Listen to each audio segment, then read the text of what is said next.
When I started training calisthenics, I always wanted to do planche push-ups. So my first instinct was to train the planche and achieve the planche hold. Yo! But seemingly that wasn't everybody's instinct, which brings us here. These are planche push-ups, and these are also planche push-ups. While the first one is getting admired, the last one is getting shit-talked and roasted by the people in the statics community. But why is that? They look pretty similar, don't they? Well, yes, and I'm gonna explain.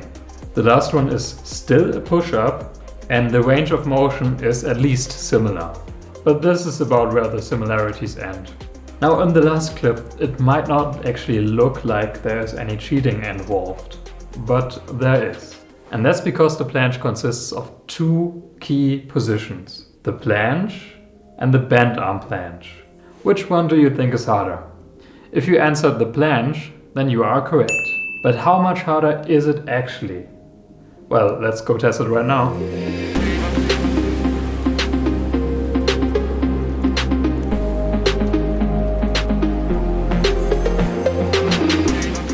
As you can see, I'm actually improving my form mid-set.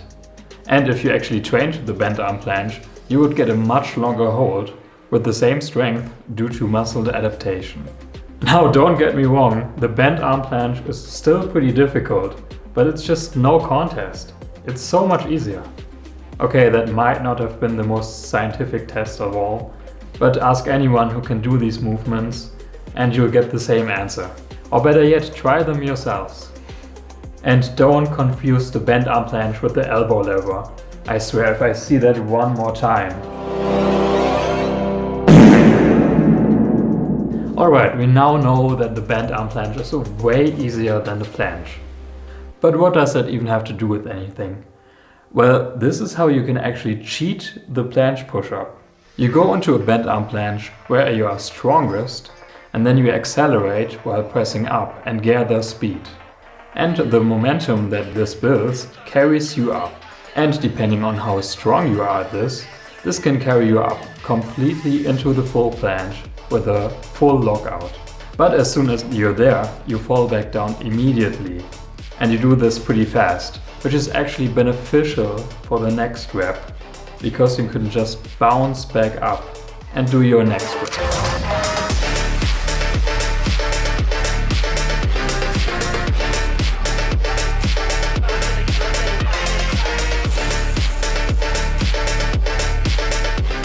You can actually test this out at home with the regular push-up. Get into the bottom position and push up explosively. You will feel that you actually don't need to apply any strength to move up into the lockout at about halfway through the rep. This is actually quite fun, I can see why they do this. Keep in mind that in the push-up, the lockout position isn't actually harder than the bottom position, so you won't be getting any amazing benefits here. I wouldn't say that this technique is easy to apply to the planche push-up, but it saves so much strength you wouldn't even believe it. And this is why top calisthenics athletes require a controlled lockout on planche push-ups. If you do a controlled lockout, you will have to apply the strength needed to hold the planche in every single rep of your planche push-ups. And this is what makes it so much harder than the cheated version. Even though to the untrained eye they look almost identical.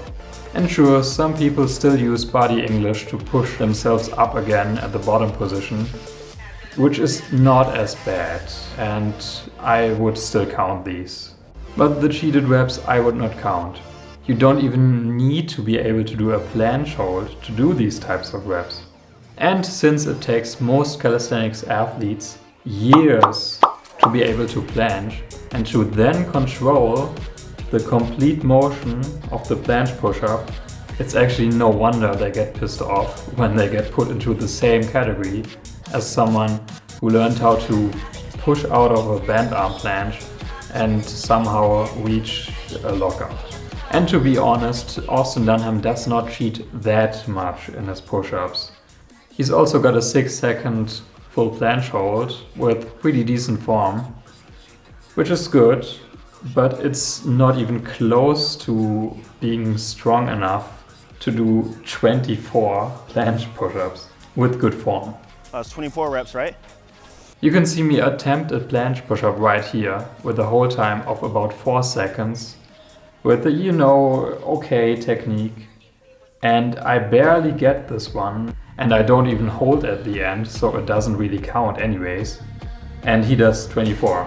Does that add up to you? The planche is one of these movements where even slight changes like piked form, the banana, or even scapular protraction or slightly bent arms make a big, huge difference to how difficult it is. And this is why people who do statics are seemingly so fanatic about form. If you found the video interesting and you want me to do more content like this, then smash that like button. Alright, see you soon.